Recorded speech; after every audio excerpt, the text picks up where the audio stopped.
pour le troisième prix, alors malheureusement, donc vous voyez, c'est le lycée Canto d'Anglette. Malheureusement, j'ai dit malheureusement parce qu'ils n'ont pas pu monter pour l'annonce et la remise des prix officiels. Mais donc c'est l'équipe de Mathieu Badetz, Baptiste Perrano, Maxence Moulin et avec le professeur de Xavier, donc Monsieur Xavier Martin, qui ont gagné le troisième prix. Donc félicitations à eux. Désolé qu'ils n'aient pas pu venir. C'est pas très simple entre les cours, ceux qui sont en alternance en entreprise. Voilà, mais bon, je suis très content que le Pays Basque ait aussi un lauréat. J'aime particulièrement cette région. Et voilà, je suis très content parce que le niveau est assez impressionnant. Ce sont des jeunes quand même qui ont pas beaucoup d'heures de cours. Peut-être que M. Garot ou le professeur de Raspail, M. Cambio, M. Duport peuvent un peu expliquer ça. Moi, ça fait un moment que je suis le lycée Raspail et qu'on essaie de former les professeurs, former leurs élèves. Et ils ont un travail de dingue, mais on les voit, ils sont très très vite passionnés et ils nous produisent des maquettes qui sont assez impressionnantes par rapport au nombre d'heures de pratique. Donc c'est vraiment impressionnant. Alors, ce qu'on peut faire, peut-être pour que ça soit utile pour vous, du coup, et pédagogique, c'est vous expliquer dans quel cadre et dans quel contexte les enseignants ont réussi à mettre ça en place, alors qu'a priori, c'est pas prévu pour, c'est pas taillé pour. Donc, je vais passer la parole à Monsieur Cambio pour qu'il vous dise quels outils il utilise, comment on a réussi à les mettre en place dans un BTS qui était réformé depuis 3 ans, et quand on voit arriver le BIM alors que la réforme vient de sortir, comment on réussit à mettre ça en place sur tous les aspects et les bénéfices qu'on en retire. Bonjour à tous. Donc, nous, dans le cas du BTS, c'est un BTS qui s'appelle Fluide Énergie Domotique. Donc, nous, on a devancé un petit peu la réforme du BTS. On a mis en place ça depuis 5 ans dans le cadre de nos formations.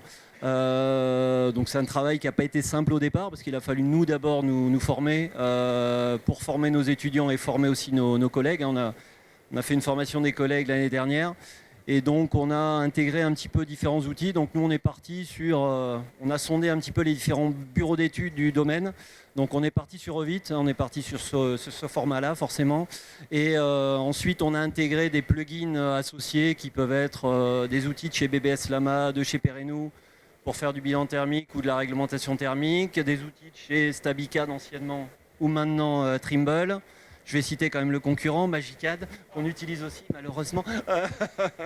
Voilà, donc un certain nombre d'outils qu'on intègre au fur et à mesure. Et ça fait partie maintenant à part entière de nos formations. Nos étudiants ont un projet de 120 heures à faire en 2e année, dans lequel on intègre ces maquettes numériques. Donc nous, ce n'est pas forcément le cas de tous les centres. On leur fait réaliser la maquette architecture à partir de plans PDF ou AutoCAD. Et ensuite, ils travaillent sur les réseaux CVC, parce qu'on est essentiellement sur ce domaine-là. Donc, il faut l'implantation, le dimensionnement de ces réseaux. On en déduit ensuite un devis derrière. Donc, on essaye de développer et d'utiliser les outils existants sur le marché pour mettre en place cet outil-là. Et c'est vrai, comme le disait M. Garot, c'est quelque chose qui intéresse très fortement nos étudiants. Et certains étudiants qui auraient une appétence un peu moins importante sur des matières plus théoriques sont beaucoup plus intéressés par l'outil BIM. Et on arrive à remotiver comme ça certains étudiants qui auraient des défauts de motivation. Ils arrivent à trouver un intérêt à cet outil-là. Et c'est un plus sur leur CV. Nous, tous ceux qui ont pu se former ont trouvé du travail dans le domaine, je dirais assez facilement. Voilà, je ne sais pas si tu avais quelque chose à rajouter. Merci voilà, beaucoup. Donc, je crois que pour la 4e édition, donc les inscriptions démarrent en janvier.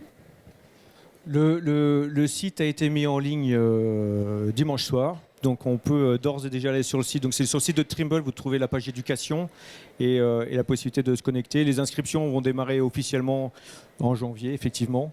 Mais on peut d'ores et déjà commencer à s'inscrire. Donc toutes les écoles sont bien entendu libres d'y participer. Et plus il y en a, plus ça peut être sympathique. Et puis le niveau continue à être relevé. Donc c'est d'autant plus sympa. Voilà. Donc merci encore à ICO et CFP pour nous accueillir. Merci à vous.